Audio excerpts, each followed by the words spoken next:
Reservation क्या ये सही है या गलत? क्या रिजर्वेशन देनी चाहिए या नहीं देनी चाहिए? आज हम लोग इसी पे बात करेंगे, लेकिन बात करेंगे on the basis of the research papers. कल जम्मू एंड कश्मीर में जो Jammu and Kashmir reservation amendment act 2023 parliament of India में पेश हुआ था और कल लेफ्टिनेंट गवर्नर ने इसको अपनी मंजूरी दे दी और कल 50% रिजर्वेशन जो है रिजर्व्ड कैटेगरी ओपन मेरिट के लिए है और 50% कैटेगरीज जितनी भी है, चाहे शेड्यूल कास्ट हो, चाहे शेड्यूल ट्राइब्स हो, चाहे अदर बैकवर्ड क्लासेस हो, चाहे ईडब्ल्यूएस हो, चाहे डिफेंस पर्सनल हो, चाहे पैरामिलिट्री फोर्सेस हो। तो बहुत सारे लोग ऐसे होंगे जो इस बिल की अपोजिशन करेंगे और बहुत सारे ऐसे हैं जो इसको सपोर्ट करेंगे। अब सबसे पहले अगर हम लोग बात करें इस रिजर्वेशन की शुरुआत कहां से हुई, 1933 की अगर बात करें, क्रिमिनल अवार्ड मिला था इंडिया को। क्रिमिनल अवार्ड देने वाला था ब्रिटिश का प्राइम मिनिस्टर रमसे मैकडोनाल्ड। उसने क्या किया था, उसने हिंदूज, मुस्लिम्स, दलित्स, सिख्स इनको अलग अलग इलेक्ट्रोड दिए थे और इन्होंने डिवाइड किया था किसको, इंडिया की सोसाइटी को, किसकी बुनियाद पे, on the basis of the caste, ताकि ये आराम से इस कंट्री के ऊपर हुकूमत कर सके। लेकिन जब इंडिया आजाद हुआ तो इंडिया आजाद होने के साथ ही जो हम लोगों के यहां इंडिया में शेड्यूल कास्ट से शेड्यूल ट्राइब्स थे उनको रिजर्वेशन दी गई। रीजन था यही पॉलिटिक्स, वोट पॉलिटिक्स, यानी वोट गेन करने के लिए ये सारा कुछ किया गया। अब अगर हम लोग बात करें यहां पे, क्या ये जो रिजर्वेशन दी गई, क्या ये हर एक इंसान के, हर एक कास्ट के लिए जरूरी है? क्या ये हर एक कैटेगरी के लिए जरूरी है? हम लोग एग्जाम्पल के तौर पे ले लेते हैं शेड्यूल कास्ट।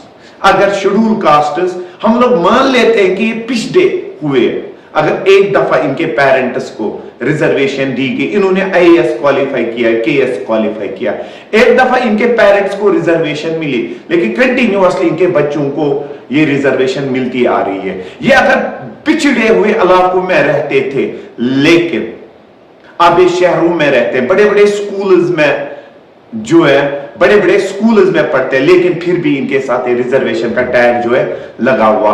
एक बात मान ले, जो schedule caste, schedule tribes, other backward classes जो है या इकोनॉमिकल वीकर सेक्शन से जो आ जाते हैं, अगर एक दफा उनके पेरेंट्स को ये रिजर्वेशन दी गई ताकि वो जो है अपने आप को ऊपर ले जा सके हर किसी फील्ड में, लेकिन एक दफा जब उनको ये रिजर्वेशन मिली, उन्होंने अपनी लाइफ को सेटल करवा दिया, फिर उनके बच्चों को ये सर्टिफिकेट क्यों मिलती है?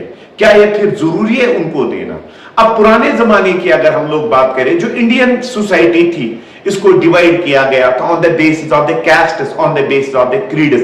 क्या इस समय वो कास्टिज्म है?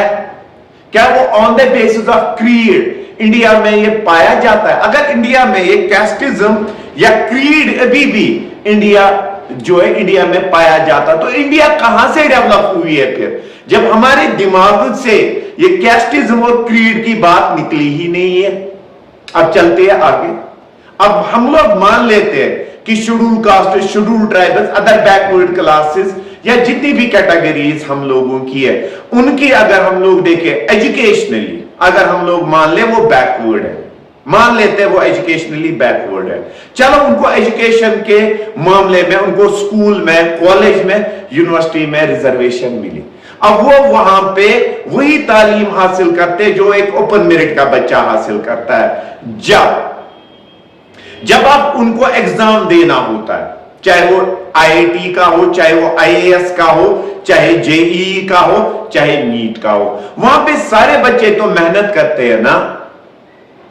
वहां पे क्या ये नाइंसाफी नहीं होती कि एक बच्चा अगर 100 में से 20 मार्क्स लाता है, दूसरा 100 में से 90 मार्क्स लाता है, 90 वाला वहीं पे रह जाता है और 20 वाला ऊपर चला जाता है? क्या ये यहां पे नाइंसाफी नहीं है?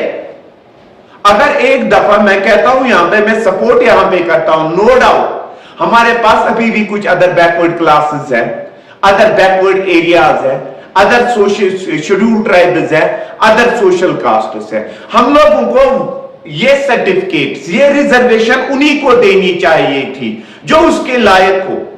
अगर कोई अमीर है लेकिन वो शेड्यूल कास्ट है, वो भी इसका इस्तेमाल कर रहा है, कोई गवर्नमेंट ऑफिशियल है वो भी इस सर्टिफिकेट का इस्तेमाल कर रहा है, क्या ये नाइंसाफी नहीं है? अगर कोई एक क्लास गेस्टेड ऑफिसर है, वो शेड्यूल कास्ट है, शेड्यूल ट्राइब में आ जाता है, तो जब उसके बच्चे अच्छे खासे कॉलेज में, अच्छे खासे यूनिवर्सिटी में या फॉरेन यूनिवर्सिटी में तालीम हासिल करते हैं, जब जॉब की बारी आ जाती है तब वो इस सर्टिफिकेट का इस्तेमाल करते हैं। उस समय ये कैटेगरी उनको याद नहीं थी जब ये फॉरेन यूनिवर्सिटीज में, इंडिया की टॉप मोस्ट यूनिवर्सिटीज में पढ़ते थे। प्राइवेट यूनिवर्सिटीज की मैं बात कर रहा हूं। तो ये जो रिजर्वेशन है, रिजर्वेशन उन्हीं को मिलनी चाहिए थी जो इस लायक थे, क्योंकि अभी भी कुछ शेड्यूल कास्ट्स, अभी भी कुछ शेड्यूल ट्राइब्स, अभी भी कुछ बैकवर्ड क्लासेस में जो लोग आ जाते हैं वो इतने वेल ऑफ है कि इनको इसकी जरूरत ही नहीं, लेकिन फिर भी वो रिजर्वेशन का इस्तेमाल करते हैं। एक्चुअली अगर हम लोग देखें, जो रिजर्वेशन की पॉलिसी है, it is only used for their political gain, nothing else. वरना इंडिया, हम लोग कहते हैं कि डेवलप हुआ है।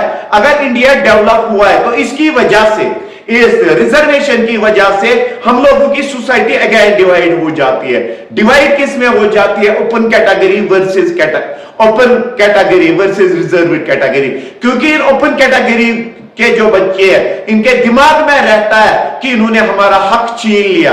अब अगर जो एक कैटेगरी, रिजर्व कैटेगरी वाले, अगर ये इस लायक हैं तो गवर्नमेंट इनको रिजर्वेशन दे, लेकिन ये हमारे समाज को डिवाइड करती है। किस में डिवाइड करती है? On the basis of their various groups. अब रिलीजन की बुनियाद पे भी अगर हम लोग देखें, हम लोगों का इस्लाम ही कहता है you can not divide the society on the basis of the caste, creed and the religion.